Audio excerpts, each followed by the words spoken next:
Hi, I am back.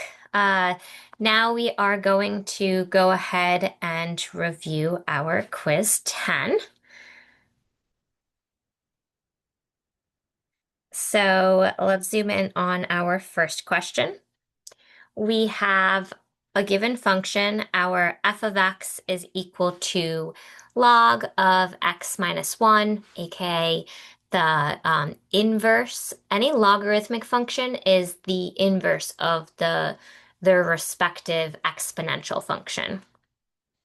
And our part A is simply asking, find the domain of f. So, how do we find the domain? Inside the parentheses, let me see if I could color code this. Our x minus 1, we want that to be greater than 0 because we can't take log of 0. What number raised to what power will give you 0? No, there is no number. So um, it's not possible.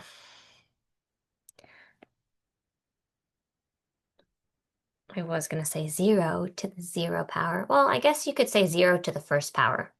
That is the only solution.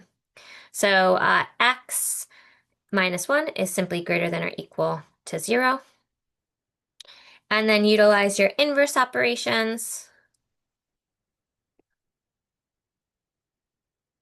And you get that your domain is all values that are greater than or equal to 1.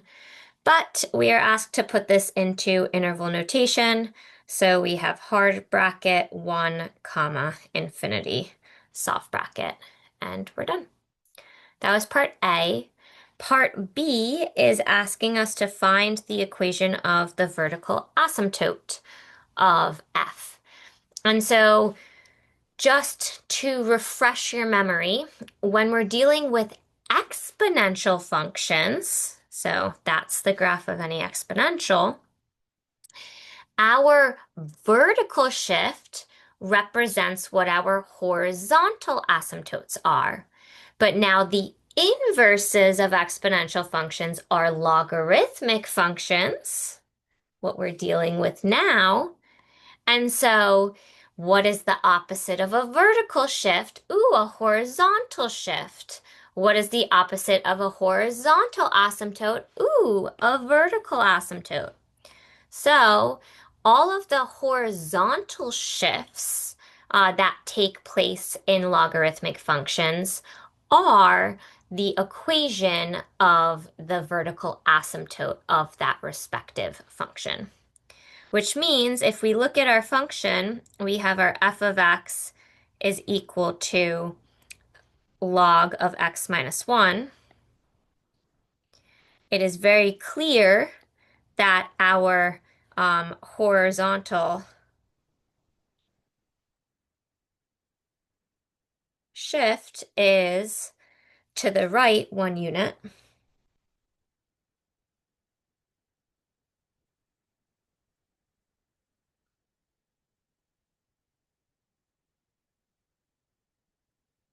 Thus, our vertical asymptote, all vertical asymptotes, vertical lines start with x equals, is just simply x is equal to 1. And that's it. We finished it. Well, part B at least.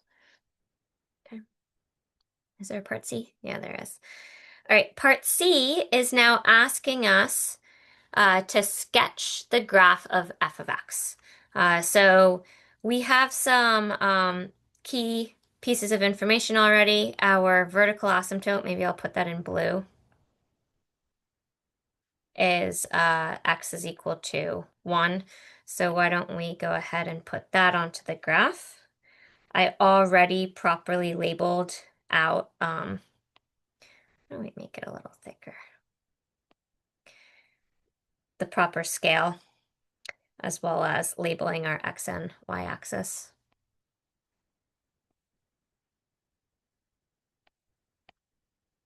Right, and this is x is equal to 1.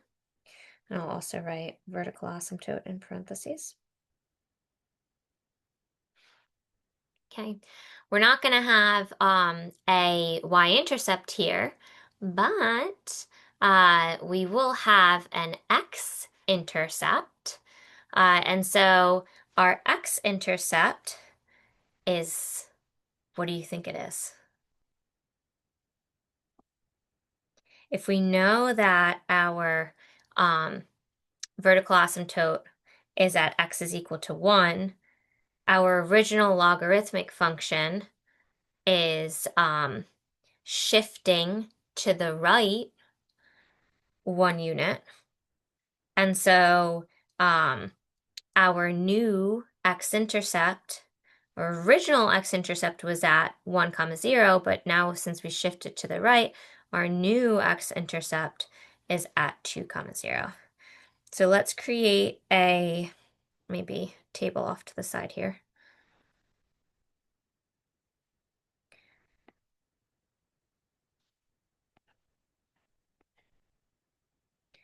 Do not know how that turned pink.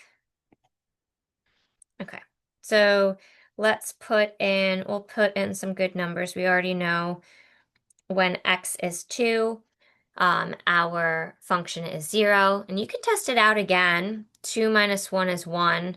Log of 1 is 0, right? What to the 10 to what power gives you 0? 10 to the 0. Or sorry, 10 to what power gives you 1? 10 to the 0. We can go ahead and plot that. Let's see. Can we do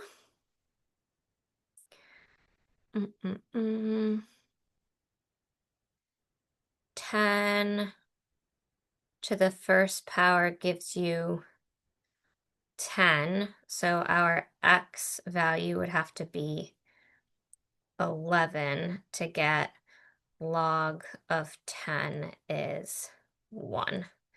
But that would be off the graph already, right? 6, 7, 8, 10, 11. Yeah, logarithmic functions are very slow.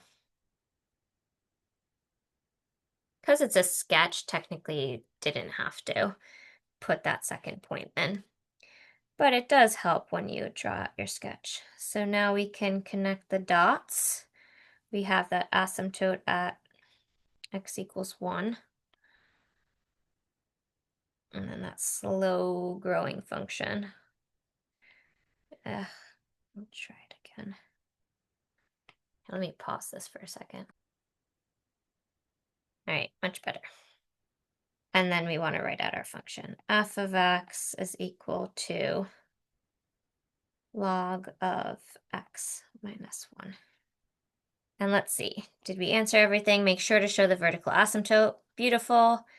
And we put in the thing. Yep, awesome. So we are done. Okay. So that was the first page of our quiz 10. Let's go on to the back page and move on to our question 2. Go back to my red pen. And so we are asked to complete the table by finding the appropriate logarithmic or exponential form of the equation. So this is a really great question because it just gives you a lot of practice with converting from logarithmic form to exponential form and then vice versa, exponential form to logarithmic form. So first, we start with our first row, our logarithmic form. I like to use arrows anytime I convert from log to exponential form. We get 8, our base, right? Base 8 raised to the first power is equal to 8. And mathematically, that does make sense, right? 8 to the first is 8. Let's do that again with our second row. 8 to the second power, does that give you 64? It does indeed. Right. And now we're doing it in reverse. Now we have 8 to the 2/3 power. So our base, again, is 8. So we have log base 8. And then that 2/3 is actually what it's going to equal. And then that 4 is what we're taking the log of. So log base 8 of 4 gives us 2/3. And if you wanted to draw the arrows to show that we did it correctly, 8 to the 2/3 equals 4, then you can. Let's do that again. Now we have 8 to the 3rd power. So we're looking at log base 8 of 512 is equal to 3. I won't draw the arrows so it doesn't like crowd too much, but I'll do maybe a laser of arrows. 8 to the 3rd gives us 512. So we did that correctly. Now we're back to log form. We have 8 to the negative 1 power gives us 1/8. 8 to the negative 1 power gives us 1/8. And then last but not least, we're going from exponential to logarithmic form. So we have log base 8 of 1/64. If it helps, we could put that in parentheses. So you know that 8 on the outside is the base. And then this is equal to -2. And that's it. We completed question 2. And then finally, our last question on this quiz, question 3, we have solve the equation log base x of 8 is equal to 3/2 by converting the equation to exponential form. So I'm going to first rewrite it out. We have log base x of 8 is equal to 3/2, and then we want to convert to exponential, so use your arrows. This is the same as x to the 3/2 is equal to 8.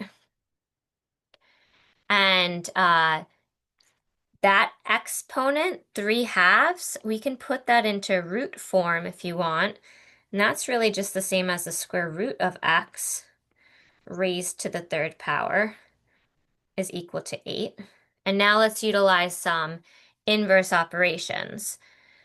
Cubing something, the inverse is to take the cube root.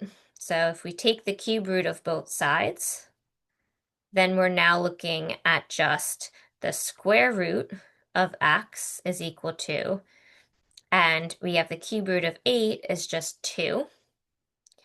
And now we're going to go ahead, cross these out. And now we're going to go ahead, the opposite of square rooting is to square both sides. So square root of x squared is just x, and 2 squared gives you 4. So our final solution is just x is equal to 4. And that's it.